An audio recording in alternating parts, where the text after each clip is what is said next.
morning, good afternoon, good evening, wherever in the world you may be. Welcome to this joint collaboration between Gunners Shot and Chakra News. I'm Sandeep Punitan, and I am joined, as always, by Lieutenant General P.R. Shankar, who heads Gunners Shot. General Shankar, welcome. Oh, thanks a lot. Thanks a lot for our Saturday morning show together. Looking Yes, forward to it always because we absolutely. think of Another new exciting. Yes. and we think of new topics. That's an interesting thing. And today, of course, you've chosen a great topic called Islamic NATO. Islamic NATO, and there's an event a day these days, Jan Shankar. It's only been 17 days since the New Year. It already feels like we're like 6 months into 2026. The rate at which things are moving, but this new topic that you chose, that Islamic NATO that we're talking about, this, of course, this Saudi-Pakistan joint defense pact that they came up with in last September, a little over 3 months ago. While we're trying to digest that pact, there's reports that Turkey could be joining this as well, in a sense, converting this into an Islamic NATO, what you coined for this. So today we're going to be talking about this, Jan Shankar, and first off, I want to get your thoughts on this. This Turkey joining this, what are the chances? You think? And Turkey is a NATO member. Can it join another alliance of this sort? And what are the implications, of course, for India, which we will go into subsequently? Look, at the outset, it's not as if that Turkey can't join this alliance. There are other NATO countries which have joined other alliances. Right. So it's not as if this is not something. But you have to look at it from a different point of view. Okay, alliance can form. You can call it as Islamic NATO. It's a catchy thing to talk Right. of. Right. Like they called the Quad as the Asian NATO and things like that. Yeah. Okay, but the fundamental thing is for any alliance to form, there has to be a reason for it to form. Why is this there? That's the question. Why is this there? If there has to be a reason for an alliance to exist. NATO itself was formed with USA in USSR, then USSR in view. 1949 was when it 49, yeah. was And you look at and you look at Seato or CENTO and all. Yeah. All these were formed. All these Baghdad Pact, all that. You go back to the last century. They were all formed because of Russia, or rather USSR. The Soviet Union, Soviet Union, common thing, and it was a thing. You look at NATO, you look at Quad. Quad came up to contain China. I mean, it's well known, and it was a thing. Shinzo Abe started it and all that. And of course, today it is relevant because of other reasons. And this is the as well. The fact that how the Quad is now just vanished. Nobody's talking. Vanished, yeah. Disappeared. Because there is an internal contradiction which came about in this Quad. Right, the internal contradictions have killed. Mind you, for everything else, the biggest cooperation between Quad nations has been on the military. Right. And posing a threat to China. And despite all that, it collapsed. I wouldn't say collapsed, it's there, it's gone in the back burner. Yeah. Maybe someday it will get revived, maybe it will not. But the fact is, it didn't succeed. So, in the same vein, the thing is, where will this go? Who was its enemy? Who is its adversary? Is it India? Is it Israel? What is it?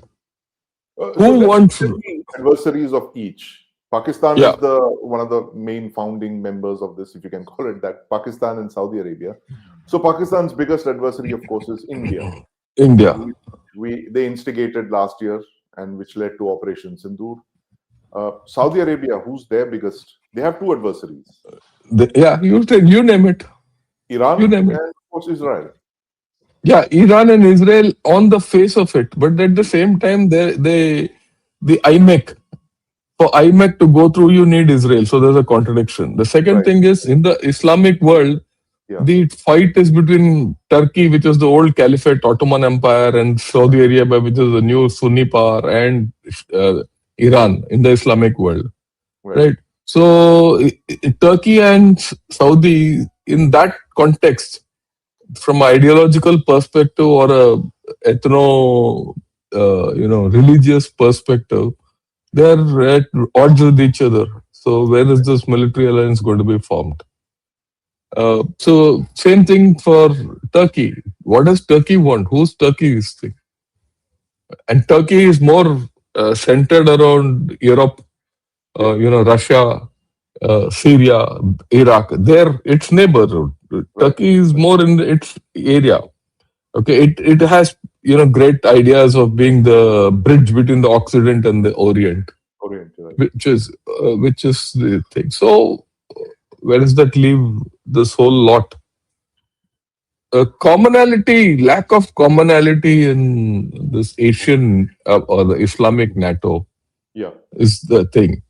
So my view is, it's not going to succeed. It might come into play. It might not be succeed, but it serves a purpose of showing Islamic unity right. and things like that. And then, then this is basically a fundamentally a Sunni lot. That's right. A Sunni crescent, if you can call it that. Crescent, yeah, call it. So will Iran and the Shia countries keep quiet? At some point, you see, Iran might be going through a bad phase today, Right. but it will revive. Yeah. What will be the effect on Pakistan itself? It's okay to say, then will this front be anti-India, especially with Saudi Arabia? So there are a lot of contradictions Right. within this story.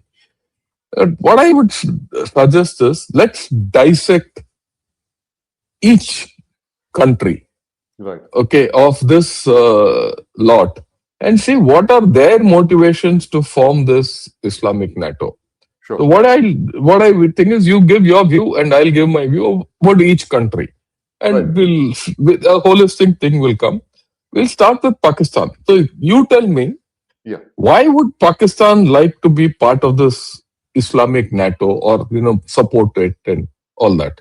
Your view, and then we'll exchange views on this. So, General Shankar, interesting question. Now, the thing is that after the breakup of Pakistan in 1971, I think Zulfikar Ali Bhutto then began this thing of when Pakistan lost half its territory, he started pivoting towards the Islamic world, where he said that the bomb he pushed the bomb The program, Islamic Islamic bomb. bomb. At that time, there was no Islamic nation with a nuclear weapon. Israel already had one. So, in that sense, he kind of said that we will do something which will give us the leadership of the Islamic world. So they started pivoting towards the Islamic world big time. They went in for a lot of fundraising. I mean, he did a fundraiser with Libya, with Saudi Arabia to finance the bomb. So effectively, the Pakistani nuclear program was financed by a lot of Arab countries, and that is very well known. Is well documented through the 80s and the 90s. Gaddafi is believed to have, the Libyan dictator is believed to have funded this, and very generously so. And all of them, and the Saudis have also given them a lot of assistance and stuff. So this is, it's an old story. It's almost a half century old story of Pakistan going back to the Muslim world, Islamic world. And then you have Ziaul Haq, who says that, if we are not Islamic, we have to go back to our origin as an Islamic thing. Otherwise, we will be like a second-rate thing to India. So he championed this Islamization of Pakistan and all that. So, in a sense, this is a revival of those old things from the 70s, and the fact that you have another dictator now in Pakistan, leads one to believe that he is pretty much following the path of Zulfi Bhutto and Ziaul Haq, and in a way that maybe Musharraf also wasn't. And Musharraf did mention a lot about the Islamic world, but not about joining it, getting into this thing, bringing an Islamic bomb to the table, which I think a lot of geopolitics of the last events over the last couple of months. I'm saying months because the speed at which things are changing now, it's not years anymore. So, I mean, that is Pakistan's fundamental thing to my mind, that why they would, the bomb, the fact that they are the only Islamic country with a nuclear weapons program, a very large one at that, kind of says Yeah, that you're the automatic this thing. yeah. I go with you completely. So you put a historical context to it, I think, which is very important. Pakistan is searching for its non-existent Arabic and Turkic roots That and of going course. okay, and that's how things are. And I think it's a very valid uh, point what you have made. Let me add a few issues, which are important. Ever since Asim Munir, and of course the fact that Hasim Munir is a Hafiz, has got close Yeah, roots of course. Saudis and all that, you know, builds a bridge. And the fact is that Pakistan has developed close defense ties with Turkey, and Turkey assists Pakistan. So Right. Pakistan is very clear why it wants, because if you see the Turkey Pakistan military ties, they've Right. gone up, Right. and and it's going parallel to what is happening with China. Yeah. Okay, right. So that's a very important issue, Turkey, and Pakistan would be the third largest thing after Pakistan, China, Pakistan, US, and then I think Turkey would be number three in terms of no, defense today hardware. today it's Turkey, Pakistan is number two. China, US, Pakistan is all vintage equipment, legacy equipment. Right. So they haven't got anything from the US since 2005, I think. The five was the Why? last. Yeah, they've not got. Yeah, Yeah, that's planes it. and the AMRAAMs. And and all this is on whatever US is giving is only sustenance. Right. Nothing new. Everything new is coming from Turkey. Plus, they've done some exercises with Turkey and things like that. So that's Right. the next thing. But the more fundamental reason is Pakistan today is a military security state. Yes. It's no more a normal democracy. It's no more an autocracy. It's not a dictatorship. I make it uh, right. It is a constitutional dictatorship, as I call it, Constitution. and a dictatorship. Yeah, it's a dictatorship by the constitution because he's amended the constitution to make himself a dictator without being a dictator, and it's a military security state, right? Of course, you touched upon the nuclear angle. It considers itself the only nuclear power, all that. But most importantly, the economy. Hmm. You look at the economy of Pakistan, it's short. There's no recovery from normal processes. Right. Okay. And Asim Munir, despite all his promises, he came and he set up this SIFC, Yeah. Special Investment Finance Corporate, whatever that is, for getting investment. All that has failed. Their debt is huge. And there's a grim reality about Pakistan's economy. And, it's not going to recover. And they are at a dead end, actually. Hmm. Now, in this thing, what is Asim Munir doing? He's using the hype of Sindhur's success, as per him. Right. Okay, I'm thinking like him, Hmm. right? And he's got some success in this Bunyane Maruf or whatever, and a lot of hype, assisted by USA and China. He's projecting it as Pakistan is a great military power. So one. Now there's a story of this JF-17 sale and all that. If you see, he's touched all Arabic nations and Muslim nations, including Bangladesh, Libya, Right. all that. And he is very clearly siding with, wherever Saudi Arabia, backs a regime, he's going there and selling his JF-17s. Whether that will happen or not is a different story. Right. So with any sale of equipment comes influence. And with that influence, there's a multiplicative factor. There are second order effects which will happen. So I think Pakistan is playing a big game because now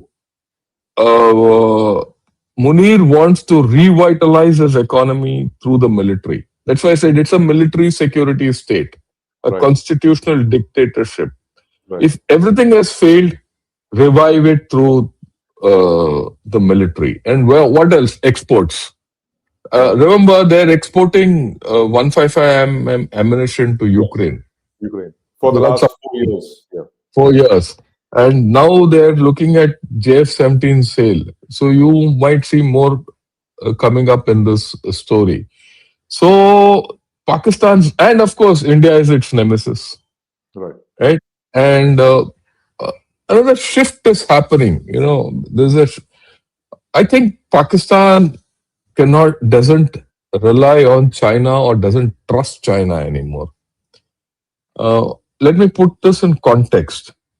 The previous chief Javed Bajwa, Yeah. in I think in Lahore festival, or a Right. book fair or something like that, Yeah. or Karachi, I don't remember where. He did make. I remember seeing that clip. He says, "Look, what do we do? The West doesn't give us anything, so we had to turn to China." I mean, Right. going to China was their compulsion, not their first Hardware, choice. for the military hardware. Hardware, Yeah. hardware. Okay, and that has let them down. They're very clear about it internally. So Hmm. they have to get away from it. How would they get away from it? They have to get away from it, and slowly swing towards Islam, yeah, war, and all that, and get Turkey in. Turkey has technology, Right. So the Turkish thing is basically for technology, military technology. military technology.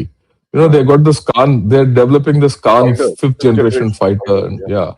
Right. And so you rope Turkey in for technology Yeah. and rope Saudi for money.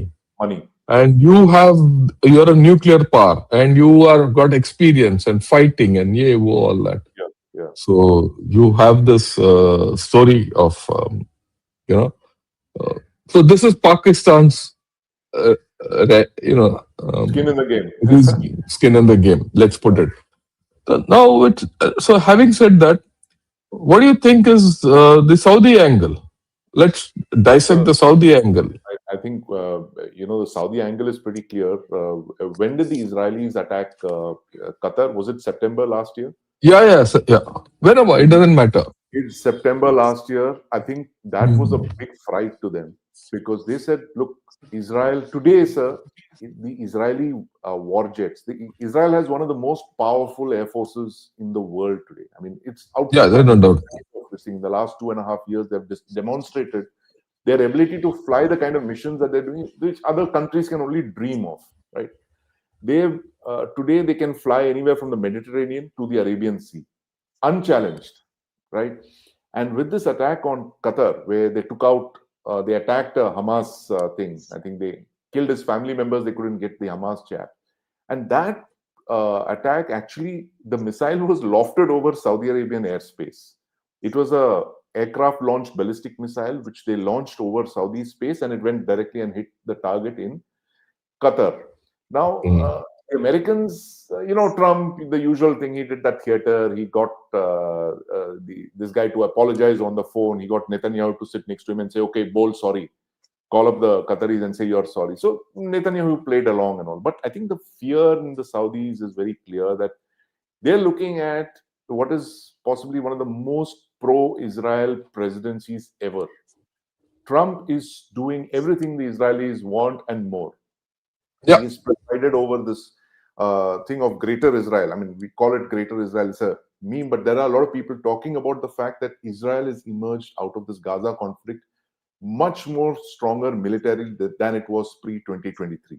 The borders of Israel are expanding. It is going into Somaliland. It's at the mouth of the Red Sea already with the UAE.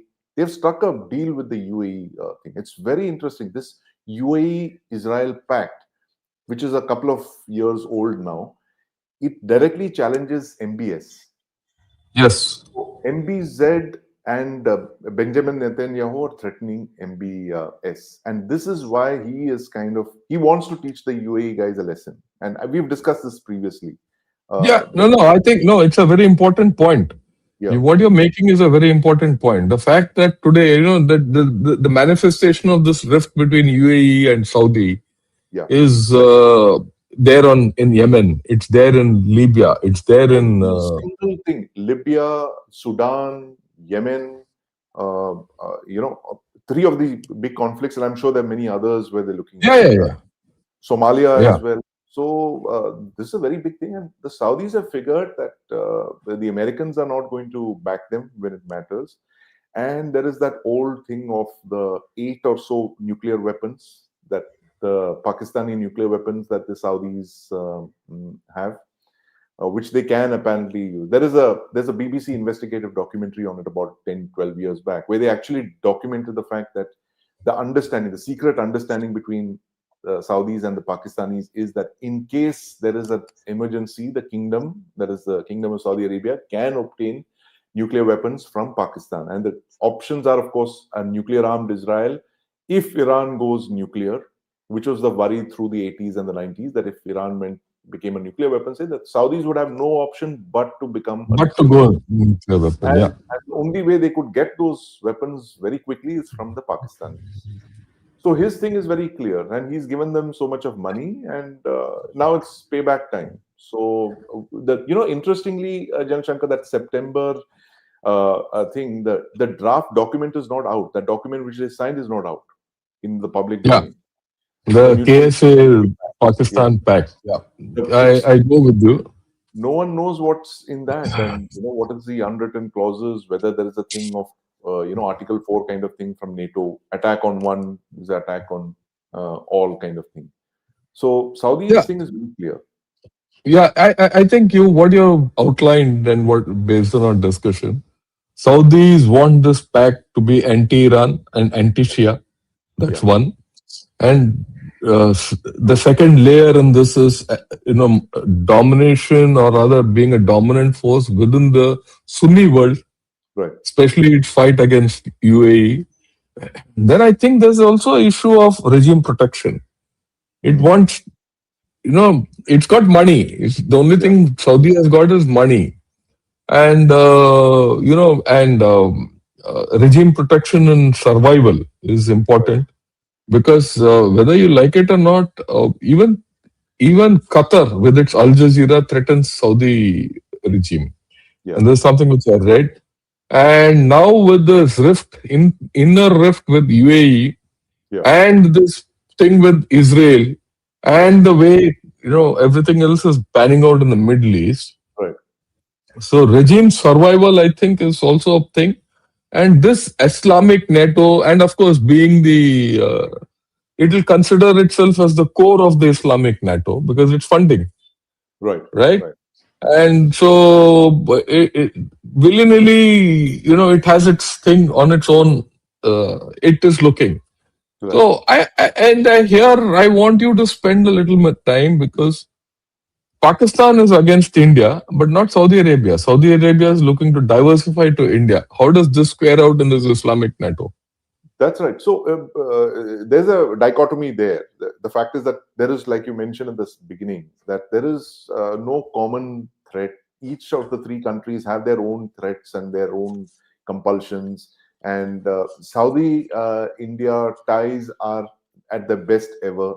That's a well-documented fact. In fact, under Prime Minister Modi, I think the relations have been the best. Very good. In fact, if you remember, during Op Sindoor, when it happened, he was received by an escort and sent out by an escort and all that, if you remember. Yes. Yeah, please. Go ahead. So there is nothing that the Saudis have against us. There was, in fact, even talk of Saudi investment in the Jamnagar refinery lines. That didn't come out. That didn't materialize. But this is Saudis would look at India as a safe investment destination, and also a top buyer of their energy, their oil. I mean, India's one of the second largest oil buyer in the world, and Saudi is number 3. I think they're the third largest country that we buy our oil from, second or third. They're always in the top 3. So not only and you said they want to diversify, they have to invest into India and all that. So to that extent, okay, we'll get back later as to what all this is going to mean to India. But this factor remains, that there's this dichotomy of how to deal with India, or what does this Islamic NATO mean to India. We'll come back to it a little. I just wanted to trigger this. This is a dichotomy within the whole structure of this Islamic NATO, which a lot of people are talking of, right? Okay, let's look at Turkey. Where do you think, what is Turkey's skin in this game?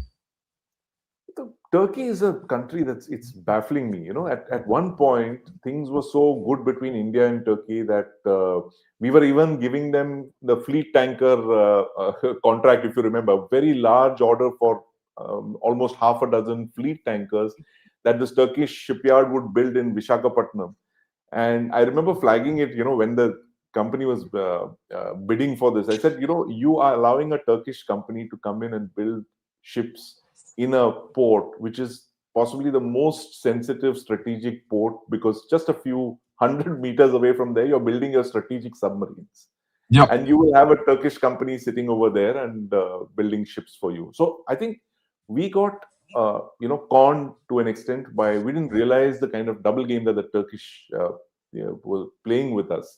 And I think their motivation is basically Erdogan, right? So Erdogan is not the old Turkey; he's the new Turkey. He draws his strength from the people, and he's not a person from urban Turkey. He's a rural thing, and he is playing the big game, like you said. It is Turkey staking its claim for the leadership of the Islamic world, that they were the seat of the Ottoman Empire, which ruled for almost a millennium. I think when did they?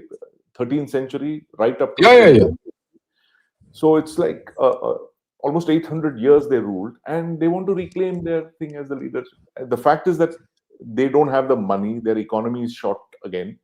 They are a little better off than Pakistan, but military technology wise, I think they lead the Islamic world today. There is no other Yeah. country which the kind of investments they've made, and they've been rewarded very handsomely. At least in the drones, unmanned systems, they're far ahead. Land systems, they're very good. Aviation stuff, they're the fifth generation fighter is picking up submarines, frigates. Pakistan has acquired their new those Millennium class frigates they're buying from the Turks. So Turkey's thing is it's a bit puzzling, and they've been taking a very strident anti-India stance of late in the last couple of Yeah. years. So, and I think Pakistan has capitalized on that, like you said. And this is a very interesting revelation that you made: the fact that Pakistan would actually be diversifying away from Chinese hardware and going more towards Turkey. So Turkey. riding on the coattails of Turkey's, defense revolution. And yeah, and I also suspect that Turkey is looking to revive its economy through this whole story.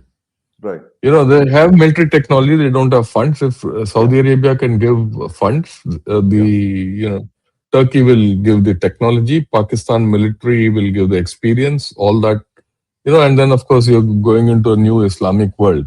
But Yeah. there are contradictions within in this also. I mean, what you said is right. Turkey's game is deep. I won't say contradictions because this is historic. Historically, Turkey was never with India. Yeah. I mean, ever since Pakistan came up. Yeah. Pakistan, Turkey never helped us, or rather was never with us during all our conflicts with Pakistan. Yeah. Yeah. They've been very pro-Pakistan. You're absolutely right. Their Yeah, submarines, if you so, remember the PNS Ghazi, the yeah, last trip that she did before the 1971 war was actually in Turkey. The shipyard, they Turkey. upgraded it. And So there is a historical bias against India. yeah. We felt that with our rise in economy and Yeah. Turkey joining NATO, things would square up, but it is not. And of course, Turkey has got issues. You see, Turkey has been allowed into NATO, but it has not got a entry into the EU. Yeah. That's right. So it's been left out. The EU has not accepted it. So it's one great power is not being accepted anywhere. It's still struggling to be recognized as a great Muslim power. Yeah. Or the caliphate. Those old dreams. Right. The fact is also that in Syria it is contested by Israel. Israel is a factor in Turkey. Yes. Then it has its own problems with Russia. At times it cooperates, it doesn't cooperate. Then it has its issues with Iraq. They're all you're talking. See, between Turkey and Saudi Arabia, there's the Shia crescent on top of the Gulf. So it has got its own thing. So it needs a power like Saudis. Also, I mean, interestingly, Turkey has a deployment in Qatar. I don't know if you know, there's a Turkish battalion in Qatar. Turkish battalion, and I'm Yeah, sure. yeah, yeah. There is a Turkish troop presence in Qatar. I am very clear about that. Right, right, So Turkey has got these problems and it is offsetting it in many ways. It's got its technology, it's got this thing, but it wants to be part of Europe. It is not part of Europe, rejected by Europe, and right, it has got this everything. Now it sees a bonanza, right, with Saudi coming in and Pakistan, Turkey actually help each other in terms of military interdependence. hmm, But they don't have money, and that's where the Saudi triangle closes, and they right, all three of them in future, whatever. And but there are problems also. Turkey's world outlook is defined by Bosphorus. It is yes, defined by Greece, Crete, all these countries around, which the Europeans and US support, and they right, are against Turkey on that, right? But US needs Turkey for many things, especially against Russia. So right, the Turkey's geopolitical equations are far different from Pakistan. hmm, So there is a dichotomy which comes in there. But like you rightly said, Erdogan, he wants a new Turkey with Turkey as the center of the universe, caliphate, and all that. So right, you have these three, uh, what should say, middle powers, right, or whatever you call it, trying to put together something. The triangle at the out, in the outer, this thing looks very nice and seductive, if I may use the word. But internally, this triangle doesn't close. There are a lot of incongruences in this whole story, right, right? And so, it's in this context. It's also interesting to see how are these multinational forces functioned and prospered in this context. There's this 42-member multinational force which Saudi Arabia put together with Rahil Sharif as the chief. You yeah, remember that's right. that, Yes, yes. right? About a decade ago, Yes, was it 16? So decade ago. Yeah, he, yeah. And, it's good to see. Okay, let me see. What is your view of this multinational force? What has it achieved? Because that's actually the precursor to the Islamic NATO. Really yeah, speaking, yeah, has yeah. it Of course, been successful? The Islamic Military Counterterrorism Yeah, Coalition. for coalition. Has it been successful? No, it just exists in name. It's a That's it. in name, right? So that's one thing. The second thing is, of course, there's a fundamental thing which I feel, Pakistan is completely Chinese equipment. Right. Uh, Saudi and Turkey are all NATO US equipment. US If you equipment. like, they follow NATO standards. Yeah. Will USA allow this male Milan, as you say? You give me your view on that. No, but Will USA? you're right. So Saudi Arabia is almost entirely US platforms. Like 99% of it is Western. Turkey, again, a NATO country, therefore it has to have NATO equipment, NATO standard, NATO compatible equipment. Their military industrial revolution is just what, less than a decade old. So Yeah, yeah. it will take time for them to replace a lot of the platforms. But it's interesting if Pakistan enters this thing, what will it do? As in, like, will it set up production lines in Saudi Arabia for its equipment? Will Turkey, set up hardware assembly lines? Build, because Mohammed bin Salman is very clear on Keen to the get industrialized and yeah, yeah, yeah. He yeah. wants to take Saudi Arabia into the 21st century, and that's the reason his entire focus over the last decade has been this new vision for Saudi Arabia, and where Neom and all that is part of it, the new Yeah. city. And so I would imagine that he would want a Saudi a Saudi Turkey Pakistan military industrial complex, which he can, build over there, get the talent, get the brains from both these countries and set it up for him there. Yeah, but that doesn't solve Pakistan's problem It of finance, it would probably give them some money, it would give some them money, but yeah, it doesn't, right? And so yeah, you're right. It'll give them money, their economy, it'll be offshore economy. So, that whole thing of he's right. trying to push this Asim Munir is trying to push the JF-17s into Saudi Arabia, but I don't know why the Saudis would buy, a No, but third-rate that's only a talk. At this point Chinese. of time, it's only a talk. Yeah, so I don't give much You credence don't to it. see that. You don't see Saudi Yeah. Arabia even symbolically buying one squadron of No, JF-17s. that US won't allow. We know that. I mean, US has to allow that, isn't it? Right. And I mean, just think JF-17 avionics from China and the engine from Engine Russia, from Russia. and these chaps will make only the outer Dakkan of this whole Yeah. story. Yeah. And then you think USA will allow it to go into the Middle East. I mean, then it's like recreating Egypt. Egypt was based on Russian equipment, Yeah. USSR equipment in the good old days. So I don't know. I don't True. think so. Okay, so let's get to this. What do you think? How do you think USA will react to this whole story? US thing is very interesting. I mean, I don't think they'll have a problem with these kind of informal arrangements. The Asim Munir and Sharif meeting the MBS and putting out a agreement. I think they'll have a problem if it starts becoming something more tangible, which could threaten Israel. That's my sense. I mean, if there is Yeah, talk of nuclear weapons and coming in and there, Saudi nuclear weapons will be aimed at Israel, and that the Israelis will never allow to happen. So that straight away becomes a red signal. And that is where I think the Americans will intervene. That's my sense on this. yeah, fine. I go with you. I don't. I myself don't believe that the Americans will let this go beyond a point. Beyond a point, Because absolutely. beyond the point, and because they still have a screw on Turkey. Turkey being a NATO country, it Yeah, has to follow norms of NATO. right, Otherwise, there's an issue. And a lot of technology or arms and ammunition in Turkey is NATO or right, US. right.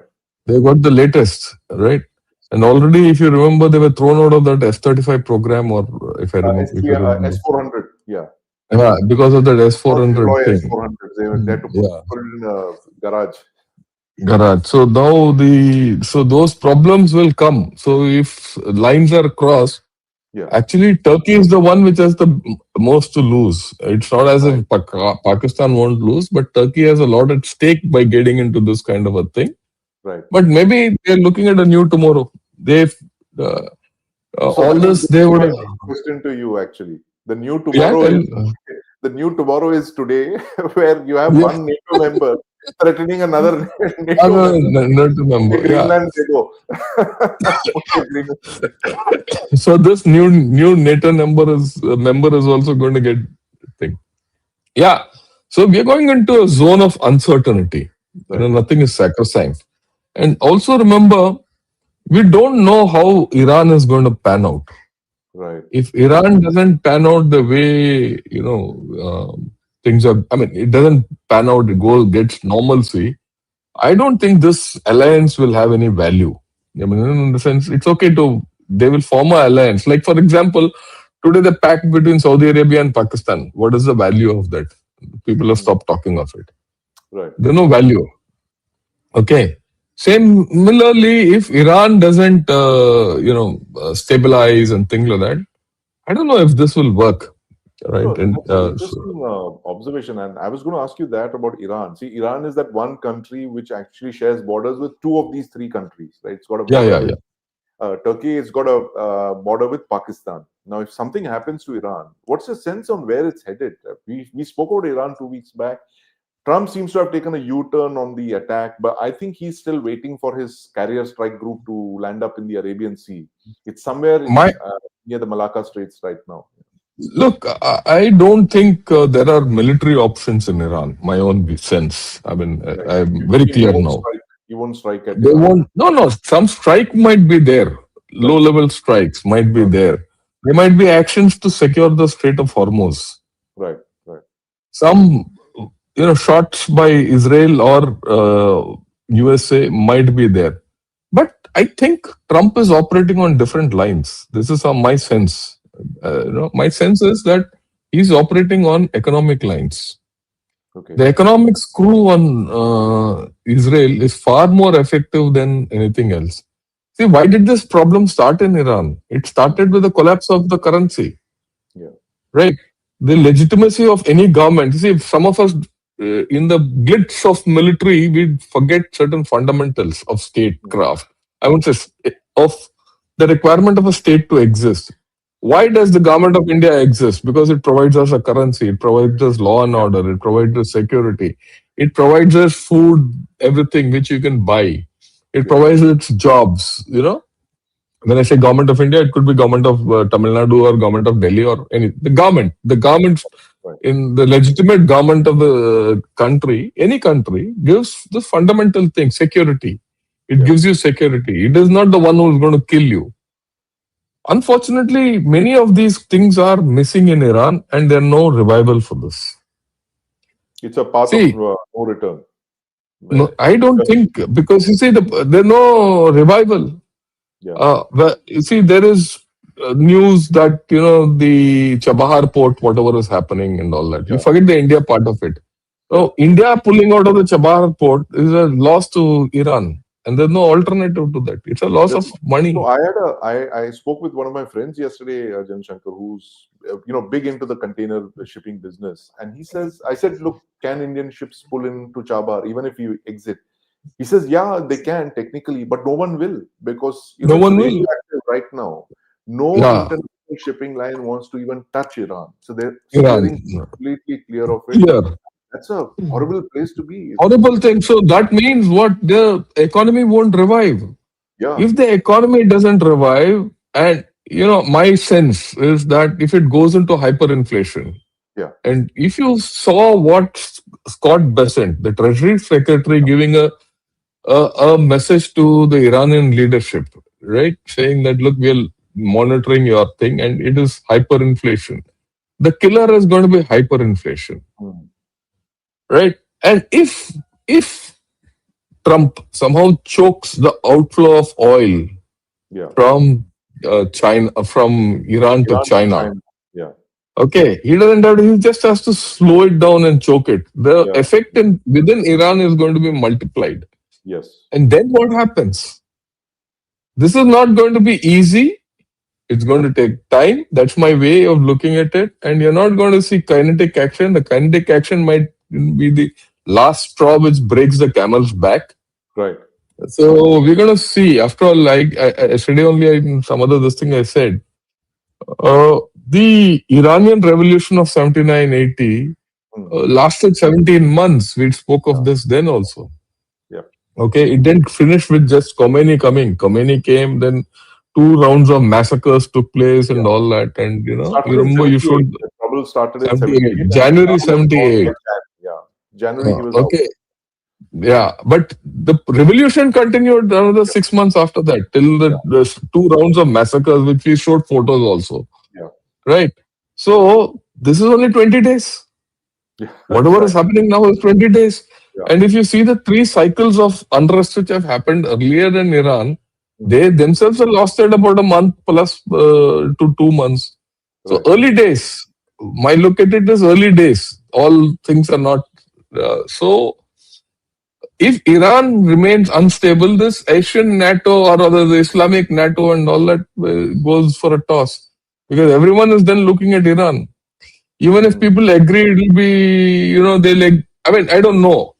And there are news coming out that Pakistan is helping USA to against Iran. attack Iran. Yeah. So maybe that was the deal in the White House that Bill, White House, yeah. bill, no? The bill for the lunch that Modi Bill, had yeah, bill for passed. the lunch, right? So there are equations which are unsettled.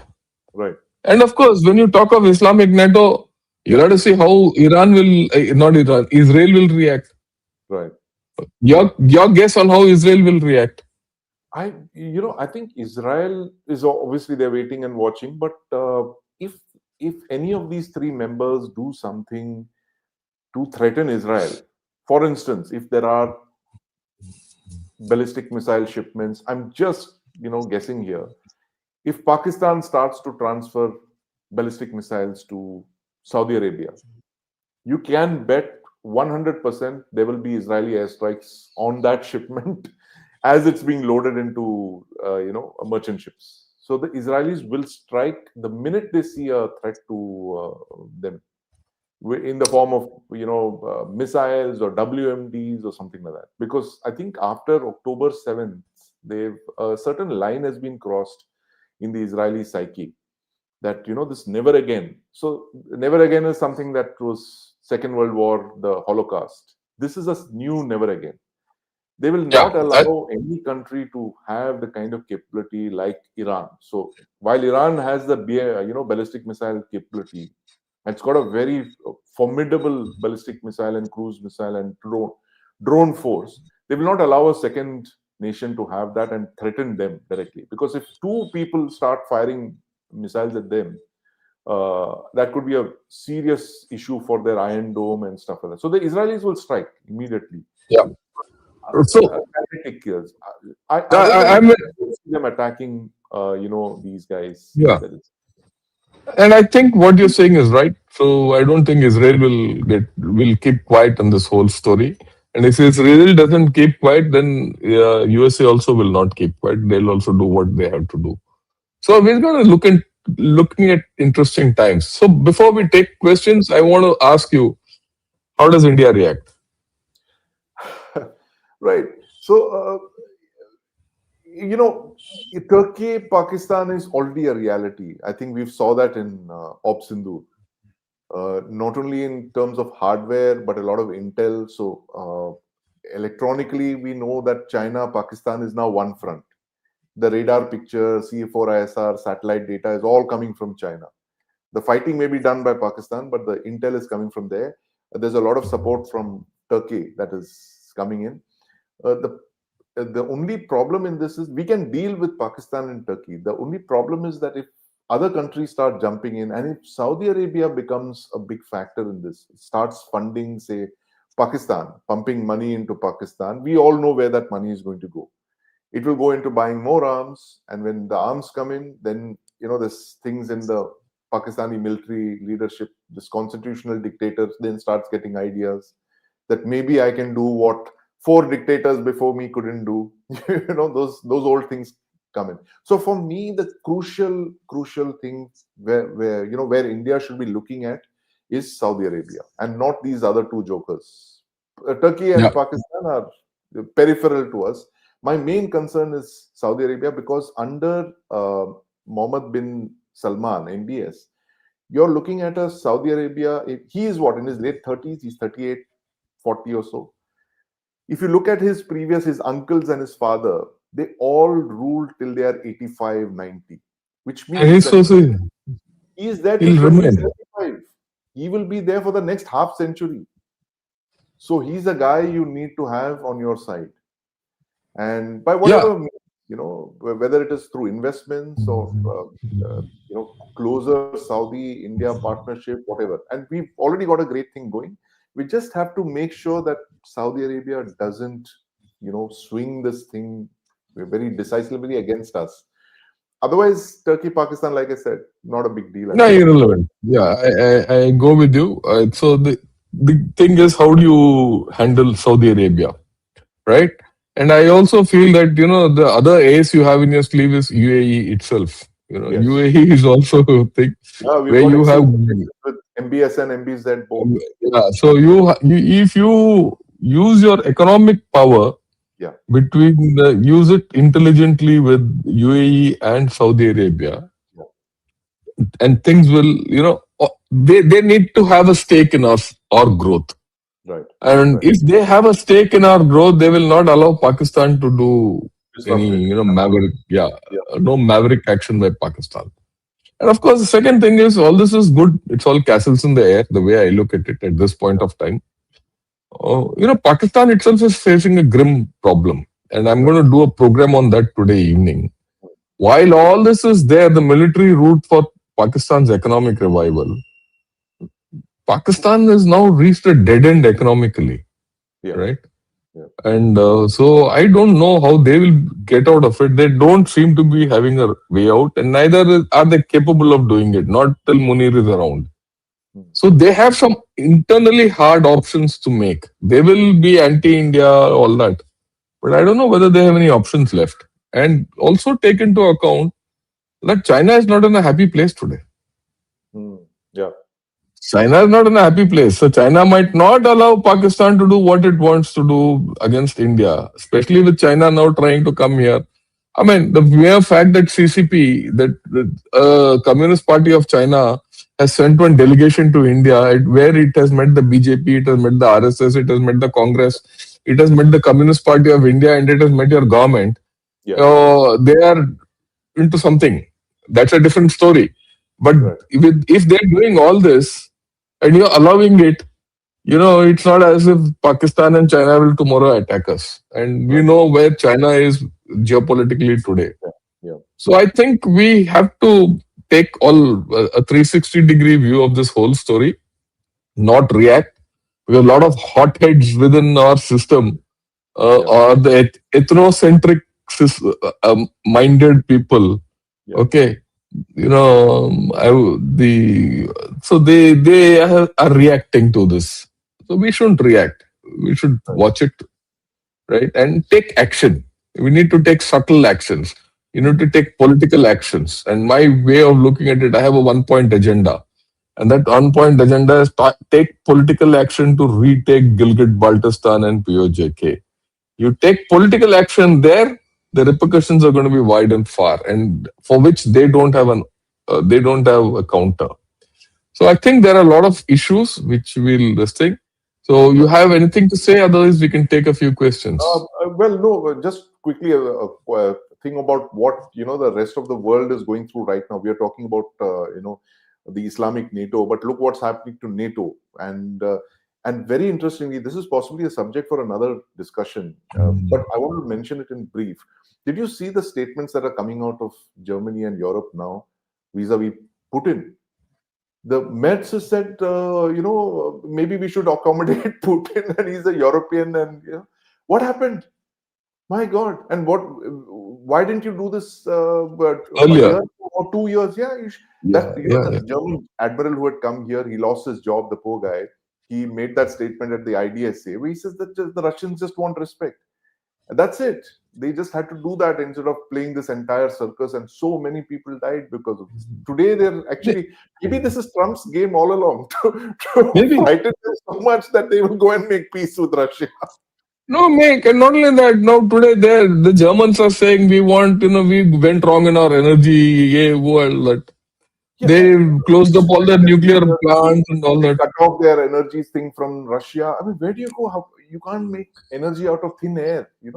Yeah, So it's bizarre. But anyway, let's take some questions now, Shankar. yeah, I'm done. yeah, yeah. Fine. The first question is, what is the Baghdad Pact, CENTO, and the Eisenhower Doctrine?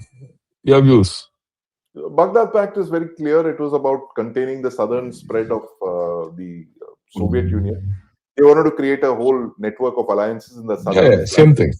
and prevent the Soviet Union from touching the warm waters of the Arabian Sea and making them comfortable there in the southern. And that's how Seato and Pakistan and all that come into this. Yeah. Sirs, if Turkey were to join with Saudi, they would fizzle out like SARC did. The members would keep battling within themselves, and also very difficult to keep Islamic nations together. Your view? Yeah, absolutely. I completely agree with you. This is going to be a. See, I mean, if Islam had been such a binding factor, then you would have already had a caliphate by now, and not the 30, 40 different Islamic countries. Yeah. So this is thing. I mean, it's more about signaling, I guess. Yeah, Than yeah, and also the whole idea of a caliphate yeah, goes back to the last century, the Ottoman Empire, First World War, yeah, exactly a century back. It was in the last thing, and mind you, at that time, Saudi Arabia was not the power today it is. In fact, correct. Saudis, Iran, all these were all under the British yoke. They were tribes. So They were basically tribes. tribes, basically There's a tribes. yeah, You go back to the Lawrence Lawrence, of exactly. Arabia. British captain went and he got them Yeah, out of the desert and got them to desert blow and up the Ottoman trains. Ottoman. So Yeah, things have changed from then, and you people might have ideas about all this, but things have changed. Yeah, okay. Will in future Pax Silica become a chokehold on India as US wants India to become when it comes to weapons using chips made under Pax Silica? Yeah, without a doubt, that's what it is. They're doing their own thing. What the Chinese did with the rare earths, they're Rare now doing. earths. Yeah. They're Yeah, just but running. yeah, but let me also put it across. It will not become a chokehold on India because No, we are no. It will not be a chokehold on India. That's the crux of the thing. It will not be, but we'll get a lot of leeway because already, like I've been telling earlier, the world can't exist without India anymore because India is the only country which can replace China in scale and talent. yeah, yeah, scale and talent. Talent is important. There's no other talent in this manner anywhere else in the world today. So they have to come. So it's a matter of time. Yeah, yeah. What are your thoughts on these reasons behind Islamic NATO? That's what we've spoken of. Yeah, Everything. Yeah, almost an hour now. yeah, yeah, yeah. Okay, it's sir. Hats off, Jain says off the topic. Can you cover at some other time what ails HAL even after 60 plus years of manufacturing and screwdriver giri? Yeah, That's I think give your outline views about it.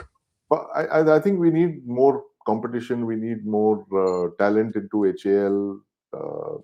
I think the users need to get in there, and it's all a thing of program management. I feel that, and we've seen that Yeah. with APV. If you can get your nuclear submarines right, surely you can get these fighter jets and Yeah, helicopters. you can. I feel, you see, many of our programs which have failed, Yeah. right? Any program which has succeeded because the services have been integrated with it. Yes. Yes. Where the program has failed, the services have not been integrated with it. I'll give you an example. I'll give you a couple of examples. People have to understand. See, our SFC, the Prithvi, Agni, all that Yeah. succeeded because the services were integrated with it deeply. I was there, part of that program. I know it. I know it firsthand. Okay. Way back. I'm not talking now. I'm talking about 30 years back. Similarly, you look at the way the Prithvi Pinakas, for example, the Yeah. Pinaka program or the BrahMos and all, because we are involved in it. Yeah.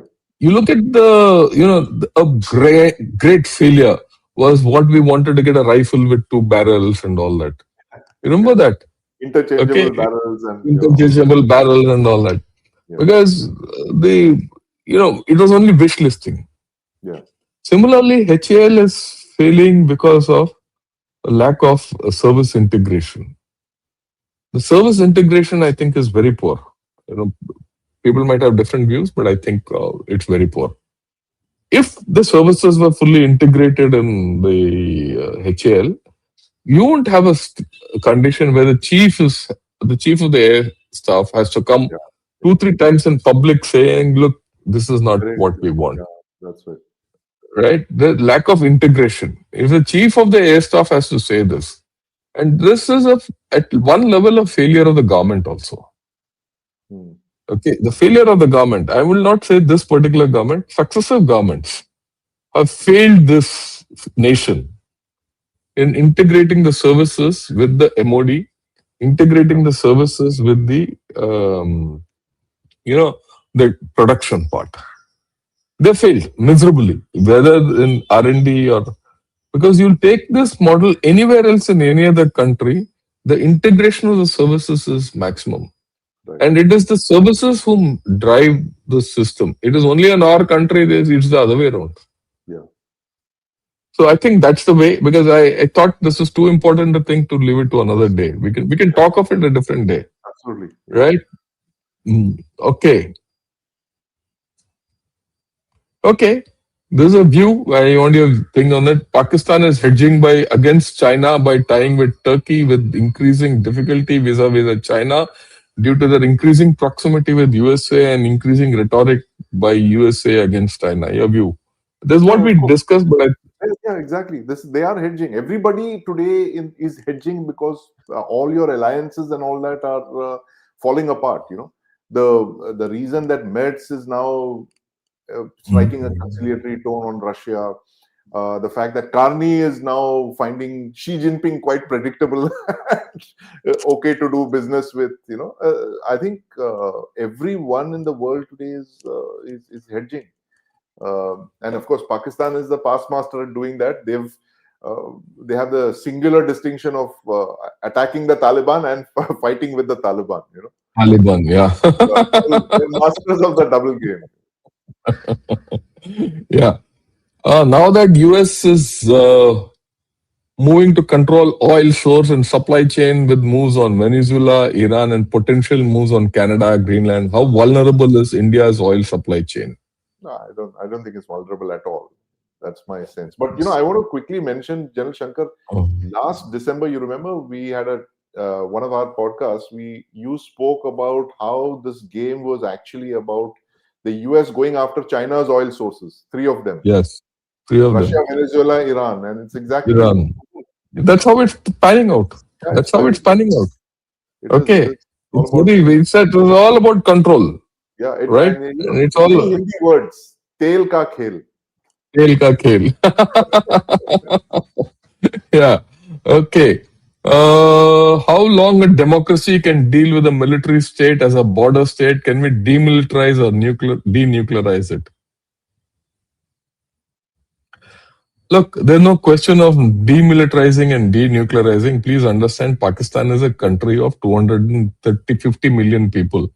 You can't go in and just demilitarize it. And remember, don't downgrade Pakistan's armed forces. They're good. Let's be very clear. They're good. Whether you like it or not, they did give us a little bloody nasty shock, a punch on the nose in of Sindoor. Accept it. Yeah, they did. And now it's very clear that at least one Rafale they put down. So grant it to them. They're not fools. Okay. You can't demilitarize them or denuclearize them. You Yeah. can depoliticize them. That's why I said the only way to handle Pakistan is politically. Your views on this? Yeah. So politically, I think militarily, it is possible, but you need a long game for that. You need Long a. drawn, It is which we 10, don't need. We don't need to 20 get years. into. Yeah. So I think denuclearization, that has to happen. Either it will happen by force if there is a provocation of a very grave provocation, or if Pakistan voluntarily gives up nuclear weapons. That's the only way. Two ways. Yeah. If there was a situation where the Saudis had to choose between India and Pakistan, how would they respond? I think they would choose India very clearly. There's They'll no not debate. allow Pakistan to go berserk. No. On that, I'm very clear, right? Because it's their stake. It's their stake. Yeah. Yeah. Headache for Indian armed forces in Turkey. We're not anywhere there. I mean, we have a small UN contingent there, and in Lebanon, that's about it. Otherwise, we're nowhere there near Turkey. Yeah. See, not only that, we have a problem. We will have a problem with Turkey at some point of time. And let me put it this way: it's all about IMEC. The IMEC Yeah. bypasses Turkey It bypasses completely. them. That's right. Yeah. Okay, and so to that extent, Turkey will try and kill it, and they know that US, India is not, for it. And this Islamic triangle, which the NATO, if it comes, Yeah. will Yeah. try to divert that IMEC towards itself. The Turks want to put pressure on Saudi Arabia to get it through them because for them it's money, right? Yeah. It's their, yeah. Okay. Mm, yeah. Abraham says several European countries, Hungary, Serbia, Belarus, Turkey, and Greece, etc., are exploring closer ties with the BRICS group. Yeah, they would. Any views on this? Hedging. I think they're also hedging. I think, but Yeah, interesting that we stayed out of the BRICS naval maneuvers. yeah, Uh, we have not agreed to it. It's a big message. yeah. It's a big message going to USA, right? Yes. And I think that's all the more reason that we are part of the BRICS. We are not allowing BRICS to, be a China centric formation. China-centric formation, and the fact Yeah. that we seem to have made our minds up on buying the Rafale 114. Mm. We very Yeah. politely told both Russia and the United States that we don't want your Mm. aircraft, not your Mm. Su-57, not your Mm. F-35. We are going with the French. Thank you very much. I think that's a very big signaling. Yeah. There's no doubt. Okay, then are we ready to counter narrative warfare against Islamic NATO because we are failing to counter Pakistan after Obsundur and now they have open support of Saudi and Turkey? What are we doing? Handala. I think it's a very interesting question. Yeah, this is very big. I think that's one aspect where this alliance or so-called Islamic NATO could play out.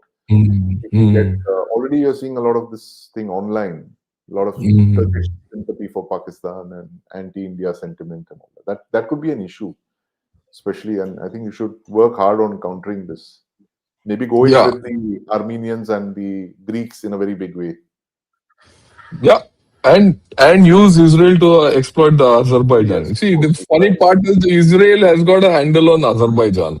Yeah, And you have a handle on Armenia. So Armenia. that is a very interesting little knot there, which we need Yeah, to. No, we have to be imaginative. We have to be yeah, imaginative, and let's put it. What we are discussing is part of that narrative. yeah, You guys have to like this video, give it to your friends, and not absolutely. make a hover out of this. And only then we can be anywhere there. Okay.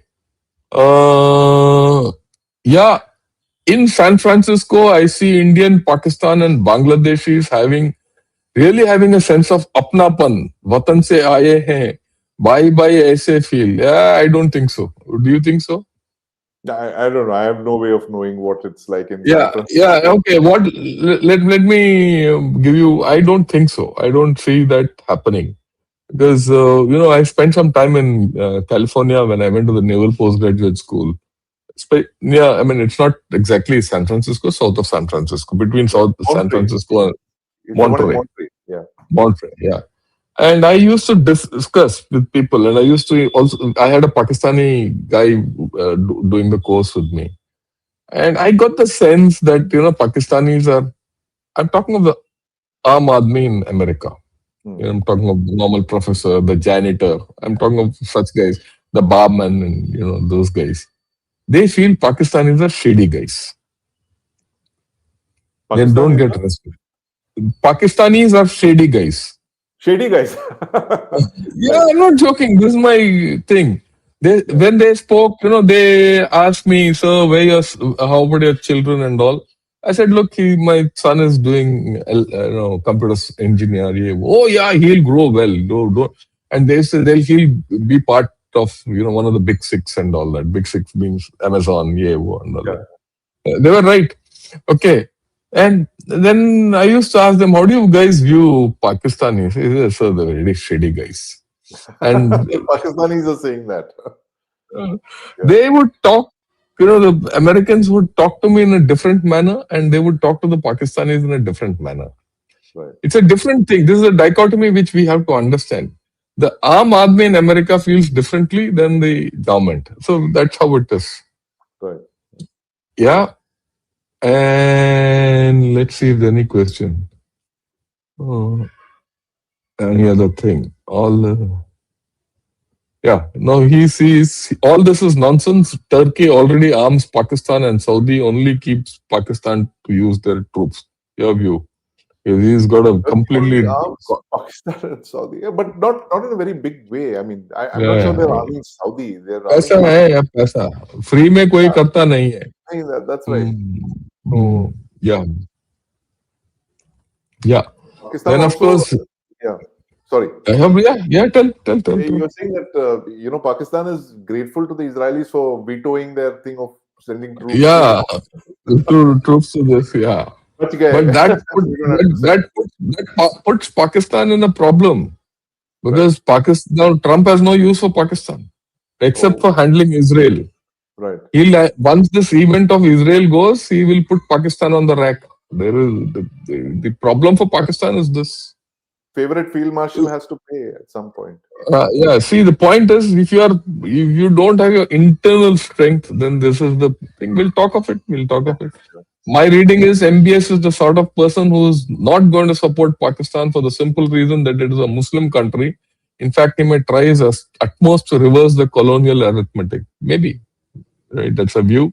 Yeah. Uh, okay. Yeah, okay. As a Lieutenant General of Indian Army, how do you rate the fighting capability of Turkish army to win a war? Your views. When is the last time they fought a war? I'm trying War. to think. When they never After the not fight a First war. World War, They're not fought. they were hammered in the First World War. They sat out with the Second, and ever since they've been just minor skirmishes here and there. They've Yeah, scared the Cypriots and the yeah, yeah. Greeks, The small ones, small and ones. Yeah. nothing major. And they're very good at the Nothing.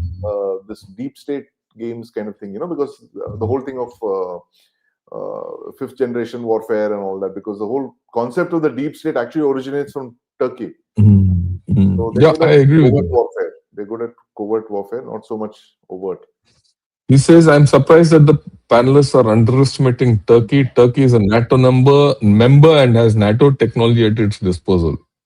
Yeah, sure. We will Look, factor that's that. the one thing which will inhibit Turkey from joining this. The fact that you have so much NATO hardware. Why? Yeah, you have so much NATO added. No, NATO will not agree to this story. Yeah, As it is, NATO didn't agree for that S-400 being yeah, given, they were very procured. Right? Yeah. severe on. Violent reaction. And if NATO, press Turkey's tail, it's very difficult. And, they'll dangle a carrot. You see, don't count out the Europeans. They've had experience of 100 years, thousands of years of warfare. Yeah, Okay. They know how to dangle a carrot to Turkey. yeah. Okay.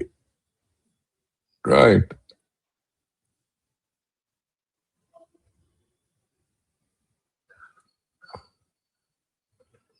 Okay, I think we've done for the thing. I don't see any more great questions. We have Great. a lot of views. Your final thoughts, and then we'll close. So, final thoughts. These three countries seem to be coming together. Turkey, Saudi Arabia, Pakistan. Turkey, of course, joining the bandwagon. But like we discussed, and of course, your thoughts, Jan Shankar, the fact that this might not become a formal structure of the kind that NATO exists because Yeah. of the inherent contradictions in this, and the fact the biggest takeaway actually is the fact that there is no common enemy for all three of them. And unless unless, and here is a big uh, if Donald Trump presents himself as that adversary, and suddenly Yeah. it becomes a thing of he threatens all three of them, and they all have to Yeah. fall. I mean, I'm just saying it based on what I'm seeing in the last couple of days, where countries that had taken a very strong, firm line on certain things are now taking U-turns on. In Europe, you're seeing it with Chancellor Merz. Even the opposition in Germany, the far right people are saying, "Oh, we should never have cut off the Russian gas." So a whole lot of people are reevaluating their choices. So this appears to be a kind of a knee jerk based on the prevailing circumstances, and Yeah. how this plays out. Like I said at the beginning, it's only 17 days into 2026. A lot of things have happened. A lot of things have And happened. 20. Yeah. Presidents have been kidnapped from rooftops. They have countries are being threatened. NATO members are threatening other NATO members. Russia is suddenly re-entering Europe. All of those things, who knows what the next couple of months have in store. But for your guide onto 2026, the rocky road ahead, please do keep coming back to us. We are Yeah. here Saturday mornings, 9 a.m. IST. Janil Shankar and me. Janil Shankar, of course, Gunner's Shot. Please do like, share, and subscribe. And of course, I'm on Chakra News. Please like, share, and subscribe, and keep us going. And do keep tuning in. 9 a.m. IST, 9 a.m. Saturday. We are here, 1 hour. Please do watch. Thank you. Thanks Thank a you. lot. And yeah.